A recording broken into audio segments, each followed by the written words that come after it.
Hi all, welcome to Shruti's learning square. നമ്മൾ ഇന്ന് പഠിക്കാൻ പോണത് ലിവറിനെ കുറിച്ചാണ്. അപ്പൊ ലിവർ എന്ന് പറയുന്ന ഒരു സിമ്പിൾ മെഷീൻ ആണ്. അതായത് മനുഷ്യന്റെ പ്രയത്നം, നമ്മൾ കൊടുക്കുന്ന എഫേർട്ട് കുറയ്ക്കാൻ വേണ്ടി ഉപയോഗിക്കുന്ന ഒരു സാധനമാണ് നമ്മൾ ലിവർ എന്ന് പറയുന്നത്. ഇത്രയും ക്ലിയർ ആണല്ലോ. ഇന്ന് ഞാൻ ലിവർ എന്ന് പറഞ്ഞിട്ടുള്ള പോർഷൻ എടുക്കാൻ തന്നെ ഒരു കാര്യമുണ്ട്. എന്താ കാര്യം എന്ന് വെച്ചിട്ടുണ്ടെങ്കിൽ നമ്മുടെ PSC എക്സാംസിനകത്തൊക്കെ ചോദിക്കാറുണ്ട്, ഫസ്റ്റ് ഓർഡർ ലിവർ ഏതാണ്, സെക്കൻഡ് ഓർഡർ ലിവർ ഏതാണ്, അങ്ങനെയുള്ള കുറച്ച് ക്വസ്റ്റ്യൻസ് വരാറുണ്ട്. ഇപ്പൊ കത്രിക കൊടുത്തിട്ട് അത് ഫസ്റ്റ് ഓർഡർ ആണോ, സെക്കൻഡ് ഓർഡർ ആണോ, തേർഡ് ഓർഡർ ആണോ, അങ്ങനെയുള്ള കുറച്ച് ക്വസ്റ്റ്യൻസ് വരാറുണ്ട്. എന്താണെന്നുള്ളത് ഞാൻ പറഞ്ഞുതരാം കേട്ടോ. ഇപ്പൊ ഞാൻ ജസ്റ്റ് എക്സാമ്പിൾ പറഞ്ഞു പോവാണ്. അപ്പൊ അങ്ങനെയുള്ള ചോദ്യങ്ങൾ വരുന്ന സമയത്ത് നമ്മൾ സാധാരണ എന്ത് ചെയ്യും, നമ്മുടെ കയ്യിൽ ഒരു കോഡ് ഉണ്ട്. എനിക്കറിയാം സാധാരണ എല്ലാവരും പഠിച്ചു വരുന്നത് ഒരു കോഡ് വെച്ചിട്ടാണ്, കുറെ കണക്ട് ചെയ്തിട്ട് പഠിക്കുന്ന ഒരു രീതിയാണ് ഞാൻ കണ്ടിട്ടുള്ളത്. പക്ഷെ നമ്മൾ ഇതുവരെയായിട്ടും പഠിക്കാത്ത ഒരു ഒബ്ജക്റ്റ് ആണ് PSCക്ക് ചോദിക്കണേന്ന് വിചാരിച്ചോളൂ. അപ്പൊ അങ്ങനെയാണെങ്കിൽ ഈ കോഡ് വെച്ച് മാത്രം നമുക്ക്, കോഡ് നിങ്ങൾ പഠിച്ചോ, അതിന്റെ ഒപ്പം തന്നെ കുറച്ച് മനസ്സിലാക്കിയും കൂടി പഠിക്കുകയാണെങ്കിൽ നമുക്ക് എളുപ്പത്തിൽ അങ്ങ് ആൻസർ കിട്ടും. അല്ലെങ്കിൽ ആ സമയത്ത് നമുക്ക് ആ പുതിയ ഒരു മെഷീൻ അല്ലെങ്കിൽ പുതിയ ഒരു ലിവർ തരുമ്പോൾ നമുക്ക് അതിന്റെ ആൻസർ അറിയാത്തൊരവസ്ഥ വരും. അപ്പൊ അതെങ്ങനെയാന്നുള്ളത് നമുക്ക് കണ്ടു നോക്കാം. ഒരു ചെറിയ കോഡ് ഉണ്ട്, എല്ലാവരും ഒന്ന് കണ്ടു നോക്കാം. ഉത്തോലക തത്വം ആർക്കിമിഡിസിന്റെ ആണ്. ആർക്കിമിഡിസ് എന്ന് പറയുന്ന ഒരു സയന്റിസ്റ്റ് ആണ്. അപ്പൊ ആർക്കിമിഡിസ് പറഞ്ഞിട്ടുള്ളത്, എനിക്കൊരു ലിവറും നിൽക്കാൻ കുറച്ച് സ്ഥലവും കിട്ടുകയാണെങ്കിൽ ഞാൻ ഈ ഭൂമിയെ തന്നെ തള്ളി നീക്കാം എന്നുള്ളതാണ് ആർക്കിമിഡിസ് പറഞ്ഞിട്ടുള്ളത്. അപ്പൊ നമുക്ക് മനസ്സിലാക്കാം, അതിൽ നമുക്ക് എന്താ മനസ്സിലാക്കാൻ പറ്റുന്നത്, ലിവർ എന്ന് പറഞ്ഞു കഴിഞ്ഞാൽ ഒരു സിമ്പിൾ ആയിട്ടുള്ള ഒരു മെഷീൻ, നമുക്ക് കാര്യങ്ങൾ പെട്ടെന്ന് എളുപ്പത്തിൽ ചെയ്യാൻ ഉപയോഗിക്കുന്ന സാധനങ്ങളെയാണ് നമ്മൾ ലിവർ എന്ന് പറയുന്നത്. അപ്പൊ ആദ്യം തന്നെ നമുക്ക് പഠിക്കാൻ കുറച്ച് ടേംസ് ഉണ്ട് കേട്ടോ. അപ്പൊ ലിവറിനകത്ത് വരുന്ന കുറച്ച് ടേംസ് ആണ്. നമ്മുടെ 3 മെയിൻ ആൾക്കാരാണ്. ഒന്ന് ഫൾക്രം, ഒന്ന് റെസിസ്റ്റൻസ്, ഒന്ന് എഫേർട്ട്. ഓക്കെ, ഈ ഫൾക്രത്തിന്റെ മലയാളം വേർഡ് നമ്മൾ അറിഞ്ഞിരിക്കണം. കാരണം PSC എക്സാംസിലൊക്കെ ചോദിക്കുന്നത് മലയാളത്തിലായിരിക്കും. അപ്പൊ ധാരം എന്നുള്ളതാണ് ഫൾക്രത്തിന്റെ മലയാളം വേർഡ്. റെസിസ്റ്റൻസിനെ നമ്മൾ രോധം എന്ന് പറയും, എഫേർട്ടിനെ നമ്മൾ യജ്ഞം എന്ന് പറയും. ഇത് ഓർക്കാനുള്ള ഒരു കോഡ് ഞാൻ പറഞ്ഞുതരാം. കാരണം റെസിസ്റ്റൻസ് എന്ന് പറഞ്ഞാൽ എന്താ അതിന്റെ അർത്ഥം? റെസിസ്റ്റൻസ് എന്ന് പറഞ്ഞു കഴിഞ്ഞാൽ പ്രതിരോധം അല്ലെ, അതിനകത്തൊരു രോധം കിടക്കുന്നില്ലേ, അപ്പൊ അതാണ് ഇവിടെ രോധം എന്ന് പറഞ്ഞാൽ വന്നേക്കുന്നത്.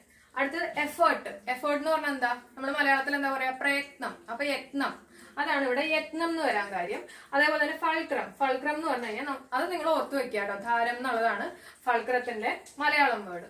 ഇനി ഓക്കെ, അപ്പൊ ഫൾക്രം എന്താണ്, റെസിസ്റ്റൻസ് എന്താണ്, എഫേർട്ട് എന്താന്നുള്ളത് ഞാൻ നിങ്ങൾക്ക് ഒരു സിമ്പിൾ എക്സാമ്പിൾ വഴി പറഞ്ഞുതരാം. ഒന്ന് ശ്രദ്ധിക്കുക. ഇപ്പൊ ഞാനൊരു സീസോ എടുത്തു കേട്ടോ. അപ്പൊ ഇപ്പുറത്ത് ഒരാളിരിക്കും, ഇപ്പുറത്ത് ഒരാളിരിക്കും.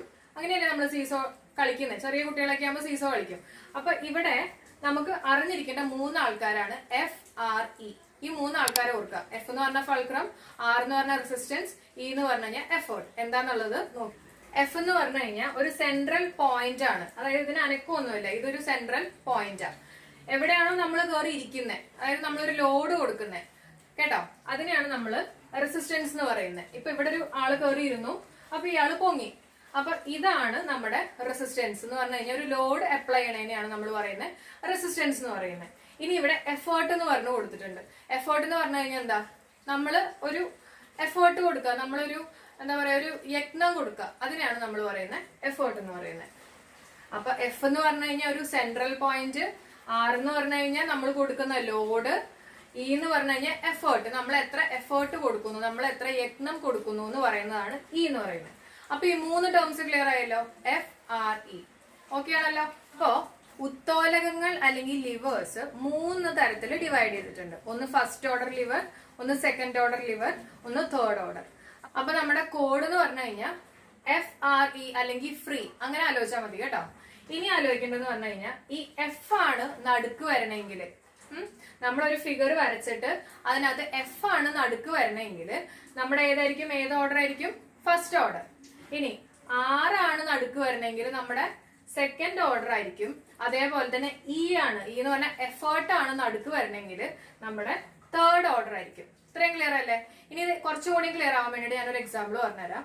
ഇപ്പൊ നമ്മൾ സീസോ എടുത്തു എന്ന് വിചാരിച്ചോ. സീസോ ഒരാള് കയറി ഇരിക്കുമ്പോ മറ്റാള് പൊങ്ങും. ഇതാണല്ലോ സീസോയിൽ നടക്കുന്നത്. അപ്പൊ കയറി ഇരിക്കുന്ന ആള് അല്ലെങ്കിൽ ഒരു ലോഡ് നമ്മൾ കൊടുക്കുകയാണ്, അതിനെയാണ് നമ്മൾ പറയുന്നത് റെസിസ്റ്റൻസ് എന്ന് പറയുന്നത്. നമ്മൾ ഒരു ലോഡ് കൊടുക്കുന്നതിനെയാണ് നമ്മൾ പറയുന്നത് റെസിസ്റ്റൻസ് എന്ന് പറയുന്നത്. അപ്പൊ ഇതാണ് നമ്മുടെ ഈ ഒരു ഭാഗം നമുക്ക് റെസിസ്റ്റൻസ് ആയിട്ട് എടുക്കാം. ഇതല്ലെങ്കിൽ ഇത് എടുക്കാം കേട്ടോ, ഏത് വേണമെങ്കിലും എടുക്കാം. ഞാൻ ജസ്റ്റ് കൊടുത്തു എന്നുള്ളൂ. ഇതാണ് ഇപ്പൊ നമ്മുടെ റെസിസ്റ്റൻസ്. അപ്പൊ ഇയാള് പൊങ്ങും, അതായത് ഒരു എഫേർട്ട് ഉണ്ടായി.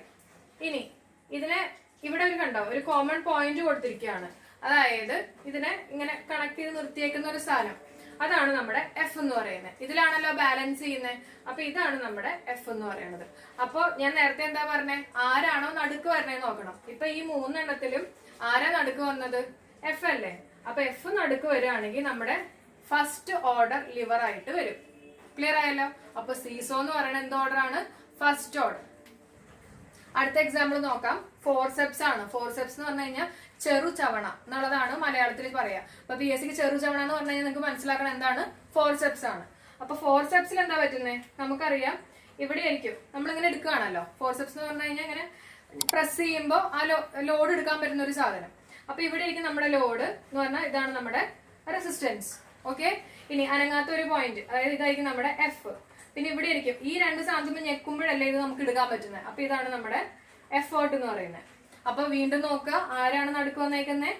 ഇ ആണ് നടുക്ക് വന്നേക്കുന്നത്. ഈ നടുക്ക് വരികയാണെങ്കിൽ നമ്മുടെ തേർഡ് ഓർഡർ ആയിരിക്കും. ക്ലിയർ ആണല്ലോ. അടുത്ത എക്സാമ്പിൾ നോക്കാം. അടുത്ത എക്സാമ്പിൾ നമ്മുടെ പുള്ളിയാണ്. പുള്ളി എന്ന് പറയുന്നത് കപ്പി, മലയാളത്തിൽ പറയുന്നത് കപ്പി എന്നാണ് കേട്ടോ. അപ്പൊ ഇതിനകത്ത് ഇത് നമുക്ക് എല്ലാവർക്കും അറിയായിരിക്കും. ഇതിന്റെ എങ്ങനെയാ വരുന്നത്? ഇവിടെയാണ് ഇവിടെ ഒരു കയറിട്ടുണ്ടാവും. ഇപ്പുറത്തെ ഭാഗത്ത് നമ്മളൊരു വെയിറ്റ് വലിച്ചെടുക്കും കേട്ടോ. അപ്പൊ ഇതാണല്ലോ നമ്മുടെ അനങ്ങാത്ത ഭാഗം. അപ്പൊ ഇത് നമുക്ക് എഫ് ആന്ന് മനസ്സിലായി. ഇതാണ് നമ്മുടെ വെയിറ്റ്, അതായത് നമ്മൾ വലിച്ചെടുക്കുന്ന ഭാഗം അല്ലെ. ഇവിടെയാണ് നമ്മുടെ മാസ് ഉള്ളത്, അതായത് വെയിറ്റ് ഉള്ളത്. അപ്പൊ ഇതാണ് നമ്മുടെ ലോഡ് അല്ലെങ്കിൽ റെസിസ്റ്റൻസ് എന്ന് പറയുന്നത്. പിന്നെ ഇവിടെ എന്താ? ഇവിടെയാണ് നമ്മൾ വലിക്കുന്നത്. ദാറ്റ് മീൻസ് ഇതാണ് നമ്മുടെ എഫേർട്ട്. ഇവിടെ ആരാണ് നടുക്ക് വന്നേക്കുന്നത്? എഫ് ആണ്. അപ്പോ ഏത് ഓർഡർ ആണ്? പറയൂ. First order. അടുത്ത എക്സാമ്പിൾ നോക്കാം. നമ്മുടെ ചൂണ്ടയാണ് കേട്ടോ അടുത്ത എക്സാമ്പിൾ ആയിട്ട് വരുന്നത്. അപ്പൊ ചൂണ്ടയിൽ ഒന്ന് ശ്രദ്ധിക്കുക. നമ്മള് മീൻ പിടിക്കുമ്പോ എങ്ങനെ പിടിക്കുന്നത്? ശരിക്കും പറഞ്ഞു കഴിഞ്ഞാൽ ഇവിടെ ഒരു കോലുണ്ടാവും, അറ്റത്ത് മീനിനെ നമുക്ക് കിട്ടിയെന്ന് വിചാരിച്ചു. അപ്പൊ നമ്മൾ എടുക്കണത് എങ്ങനെയായിരിക്കും? നമ്മൾ ഇവിടെ നിന്നല്ല ശരിക്കും വലിക്കേണ്ടത്, ഈ നടുക്ക് നിന്നാണ് നമ്മൾ വലിക്കേണ്ടത്. കാരണം വലിയ വലിയ മീനുകളൊക്കെ ആണെങ്കിൽ നമ്മൾ ഇവിടെ നിന്ന് വലിച്ചു കഴിഞ്ഞു കഴിഞ്ഞാൽ നമുക്ക് അത്രയും കൂടുതൽ എഫേർട്ട് കൊടുക്കേണ്ടി വരും. അപ്പൊ നമ്മൾ എപ്പോഴും വലിക്കേണ്ടത് ഇവിടെ നിന്ന് വേണം നമ്മൾ വലിക്കാൻ. ഇനി അതെങ്ങനെയാന്നുള്ളത് ഞാൻ കാണിച്ചു തരാം. ഇപ്പൊ നോക്കിക്കോ, ഇതാണ് എന്റെ ചൂണ്ടാന്ന് വിചാരിക്കുക, ഇതാണ് എന്റെ ഒരു മീൻ. ഓക്കെ. അപ്പൊ ഞാനിവിടെ കൊടുത്തിരിക്കുന്ന എഫേർട്ട് എന്ന് പറഞ്ഞാൽ ഈ നടുഭാഗം, അതായത് ഇതെന്റെ ഒരു സ്റ്റിക്ക് ആണെങ്കിൽ ഈ നടുക്ക്, ഞാൻ പറഞ്ഞില്ലേ നടുക്കിന്ന് വേണം നമ്മൾ ഇങ്ങനെ വലിക്കാൻ. അങ്ങനെ വലിച്ചു കഴിഞ്ഞാൽ മാത്രമേ നമുക്ക് കുറച്ച് വെയിറ്റ് ഉള്ള മീനൊക്കെ ആണെങ്കിൽ നമുക്ക് കിട്ടുള്ളൂ. അപ്പൊ എന്റെ എഫേർട്ട് എന്ന് പറഞ്ഞു കഴിഞ്ഞാൽ ഇവിടെ ആയിട്ട് വരും. ഞാൻ കൊടുക്കുന്ന യത്നം എവിടെയായിട്ട് വരും? ഈ ഭാഗത്തായിട്ട് വരും കേട്ടോ. പിന്നെ ഉള്ളത് നമ്മുടെ ലോഡ് എവിടെയാ വരുന്നത്? ഇതാണ്, അതായത് എന്റെ ഫിഷ് ആയിരിക്കും ലോഡായിട്ട് വരുന്നത്. അതായത് റെസിസ്റ്റൻസ് എന്ന് പറയുന്നത് ഇതാണ്. പിന്നെ എഫ് എന്ന് പറയുന്നത്, അതായത് ഫൾക്രം എന്ന് പറയുന്നത് നമ്മുടെ സ്റ്റാർട്ടിംഗ് ആണ്. അപ്പൊ നടുക്ക് ആരാ വന്നിരിക്കുന്നത്? എഫേർട്ട് ആണ്. ആരാണോ നടുക്ക് വരുന്നത് ആ ഓർഡർ ആയിരിക്കും, അതായത് തേർഡ് ഓർഡർ ആയിരിക്കും. ഇത് ആരും കൊണ്ടുപോയി തെറ്റിക്കരുത്. സാധാരണ നമ്മൾ വിചാരിക്കും നമ്മൾ ഇവിടെയാണ് നമ്മുടെ എഫേർട്ട് എന്ന് വിചാരിക്കും. എനിക്ക് അങ്ങനെ ഒരു വിചാരണ ഉണ്ടായി. ഞാൻ വിചാരിച്ചത് എഫേർട്ട് എന്ന് പറഞ്ഞു കഴിഞ്ഞാൽ നമ്മൾ എവിടെയാണോ വലിക്കുന്നത് അതാണ് എന്റെ എഫേർട്ട് എന്ന് ഞാൻ വിചാരിച്ചിരുന്നത്. പിന്നെയാണ് മനസ്സിലായത് നമ്മൾ നടുക്കാണ് എഫേർട്ട് കൊടുക്കേണ്ടതെന്നുള്ളത് കേട്ടോ. അപ്പൊ നമ്മുടെ ചൂണ്ട എന്ന് പറയുന്നത് ഏത് ഓർഡർ ആയിട്ട് വരും? തേർഡ് ഓർഡർ ആയിട്ട് വരും. അടുത്ത എക്സാമ്പിൾ നോക്കാം. ട്രോളിയിൽ എന്താ നടക്കുന്നത്? നമുക്കറിയാം, എന്തെങ്കിലും ഈ മണ്ണ് ഇതൊക്കെ ഇങ്ങനെ ഉന്തി തള്ളി കൊണ്ടുപോകാനുള്ള സാധനമാണ് ഈ ട്രോളി എന്ന് പറയുന്നത്. അപ്പൊ ഇവിടെയാണ് നമ്മൾ എഫേർട്ട് കൊടുക്കുന്നത് അല്ലെ, നമ്മൾ അവിടെയാണ് യത്നം കൊടുക്കുന്നത്. ഇനി നമ്മൾ എവിടെ ലോഡ് വെക്കുന്നത്? നമ്മൾ ലോഡ് വെക്കുന്നത് ഇവിടെയാണ്. അതായത് ഇതാണ് എന്റെ റെസിസ്റ്റൻസ്, ഇതാണ് എന്റെ എഫ് എന്ന് പറയുന്നത്, അതായത് ഫൾക്രം എന്ന് പറയുന്നത്. അപ്പോ ഈ 3 കാര്യങ്ങളിൽ നടുക്ക് ആരാ വന്നേക്കുന്നത്? 6 നടുക്കാണ് വന്നേക്കുന്നത്. അപ്പോ സെക്കൻഡ് ഓർഡർ ലിവർ. അടുത്ത് നമുക്ക് നോക്കാം. ബോട്ടിൽ ഓപ്പണർ ആണ്. ബോട്ടിൽ ഓപ്പണർ ഏതാണ്ട് ഇതുപോലത്തെ ഒരു ഷേപ്പ് ഒക്കെ ആയിട്ട് വരും. അപ്പൊ ഇതിൽ എന്താ നടക്കണമെന്ന് വെച്ച് കഴിഞ്ഞാൽ നമുക്കറിയാം നമ്മുടെ കുപ്പിയുടെ അടപ്പ് എവിടെയായിരിക്കും വരുന്നത്? ഈ ഒരു പോർഷനിലല്ലേ വരുന്നത് കുപ്പിയുടെ അടപ്പ്. അപ്പൊ ദാറ്റ് മീൻസ് അതെന്തായിട്ട് വരും? അവിടെയാണ് നമ്മുടെ ലോഡ് വരുന്നത്. ലോഡ് എന്ന് പറഞ്ഞാൽ റെസിസ്റ്റൻസ് വരുന്നത്. അപ്പൊ റെസിസ്റ്റൻസ് ഇതാണെന്ന് മനസ്സിലായല്ലോ. ക്ലിയർ അല്ലേ? ഒന്ന് ആലോചിച്ച് നോക്കിയാൽ മനസ്സിലാവും കേട്ടോ. പിന്നെ നമ്മൾ ഇവിടെ നിന്നാണ് എഫേർട്ട് കൊടുക്കുന്നത്, ശരിയല്ലേ? അപ്പൊ ഇതാണ് നമ്മുടെ ഇ. പിന്നെ ഇവിടെ അനങ്ങാത്തൊരു പോർഷൻ എന്ന് പറയുന്നത് ഇതായിരിക്കും. അപ്പൊ ഈ അതായത് നമുക്ക് ഇപ്പൊ ഇത് അറിഞ്ഞില്ലെങ്കിലും വലിയ കുഴപ്പമൊന്നുമില്ല, നടുക്കുള്ള ആളെങ്ങ് നോക്കിയാൽ മതി കേട്ടോ. അപ്പൊ 6 നമ്മുടെ നടുക്ക് എടുക്കുന്നത്. 6 നടുക്ക് എടുക്കുകയാണെങ്കിൽ ആരായിരിക്കും? സെക്കൻഡ് ഓർഡർ ലിവർ ആണ്. ഓക്കെ. അടുത്ത എക്സാമ്പിൾ നോക്കാം. സിസേഴ്സ് ആണ്. അപ്പൊ അതിനിപ്പോ നിങ്ങൾ ചിലപ്പോൾ വിചാരിക്കുന്നുണ്ടാവും എന്തിനാ ഇത്ര അധികം ഇങ്ങനെ ഇരുന്ന് പഠിക്കണമെന്ന്. പക്ഷെ അങ്ങനെയല്ല. നിങ്ങൾക്ക് ഇനി PSCയുടെ ഇപ്പോഴത്തെ പുതിയ ട്രെൻഡ് അറിയാഞ്ഞിട്ടാണ് കേട്ടോ. കാരണം ഒരു പുതിയ ഒരു സാധനം നിങ്ങളുടെ അടുത്ത് ചോദിച്ചു കഴിഞ്ഞാൽ നിങ്ങൾക്ക് ആ കോഡ് മാത്രം വിചാരിച്ചു കഴിഞ്ഞാൽ നിങ്ങൾക്ക് എഴുതാൻ പറ്റില്ല, അറിയാത്ത അവസ്ഥ വരും. ചിലപ്പോൾ ആ ഒരൊറ്റ മാർക്കിൽ നിങ്ങൾ ആ റാങ്ക് ലിസ്റ്റിൽ കയറും. അപ്പൊ ശ്രദ്ധിച്ച് കേൾക്കുക. ഞാൻ വീണ്ടും കണ്ടിന്യൂ ചെയ്യാണ്. അപ്പൊ നമുക്ക് ആദ്യം സിസേഴ്സ് നോക്കാം. അപ്പൊ സിസേഴ്സിൽ എന്താ പറ്റുന്നത്? നമ്മൾ ഈ 2 ഭാഗത്ത് ആണ് എഫേർട്ട് കൊടുക്കുന്നത്. അപ്പൊ ഇതാണ് നമ്മുടെ എഫേർട്ട് എന്ന് പറയുന്നത്. ഇനി ഈ ഒരു ഭാഗം, അതായത് അനങ്ങാത്ത ഒരു ഭാഗം, അതാണ് എൻ്റെ എഫ് എന്ന് പറയുന്നത്. ഇവിടെയാണ് ഞാൻ എൻ്റെ ഒബ്ജക്റ്റ് വെക്കുന്നത്. അപ്പൊ ഇതാണ് എൻ്റെ ലോഡ്. അപ്പൊ ആരാണ് നടുക്ക് വന്നത്? എഫ് ആണ് നടുക്ക് വന്നത്. എഫ് നടുക്ക് വന്നു കഴിഞ്ഞാൽ ഏത് ഓർഡർ ആണ്? First order. അടുത്തത് നമ്മുടെ ബാലൻസ് അല്ലെങ്കിൽ ത്രാസ് ആണ് കേട്ടോ. അപ്പൊ ഇതിൽ നോക്കിക്കഴിഞ്ഞാൽ അറിയാം, ഏതെങ്കിലും ഒരെണ്ണം എഫേർട്ട് ആയിരിക്കും. ഇത് എഫേർട്ട് ആക്കി എടുക്കാം. ഇത് നമ്മുടെ റെസിസ്റ്റൻസ് ആണ്. രണ്ടിനെയും ബാലൻസ് ചെയ്യുന്ന കോമൺ പോയിന്റ് ആണ് നമ്മുടെ എഫ് എന്ന് പറയുന്നത്, അല്ലെങ്കിൽ ഫൾക്രം. അപ്പൊ ഇങ്ങനെ എഴുതി. അപ്പൊ ആരാണ് നടുക്ക് വന്നേക്കുന്നത്? എഫ് ആണ്. അപ്പൊ ഏത് ഓർഡർ ആണ്? First order. കണ്ടോ, ഫസ്റ്റ് ഓർഡർ ആണ് എഫ് എന്ന് പറയുന്നത്. ക്ലിയർ ആണല്ലോ. അടുത്ത എക്സാമ്പിൾ നോക്കാം, നെയിൽ കട്ടർ. ഇപ്പൊ ഞാൻ പെട്ടെന്ന് നെയിൽ കട്ടർ കണ്ടപ്പോൾ ഞാൻ അങ്ങ് എടുത്തു എന്ന് മാത്രമേ ഉള്ളൂ. അപ്പൊ നെയിൽ കട്ടറിൽ നമുക്ക് നോക്കിക്കഴിഞ്ഞാൽ അറിയാം, ഇവിടെയാണ് നമ്മൾ എഫേർട്ട് കൊടുക്കുന്നത്. അപ്പൊ ഇതാണ് എന്റെ എഫേർട്ട്. ഇവിടെയാണ് ഞാൻ യത്നം കൊടുക്കുന്നത്. പിന്നെ ഈ ഒരു പോയിന്റ് കണ്ടോ, ഇതാണ് എന്റെ കോമൺ ആയിട്ടുള്ള ഒരു പോയിന്റ്. അതായത് ഇതാണ് എന്റെ എഫ്. ഞാൻ ഇവിടെ ആയിരിക്കും എന്റെ ഫിംഗർ വെക്കുന്നത്. ദാറ്റ് മീൻസ് ഇതാണ് എന്റെ ലോഡ്. അപ്പൊ ആരാണ് നടുക്ക് വന്നേക്കുന്നത്? ആരാണ് നടുക്ക് വന്നിരിക്കുന്നത്? ഈ ഒരു പോയിന്റ് എന്ന് പറയുന്നത് എഫ് അല്ലേ.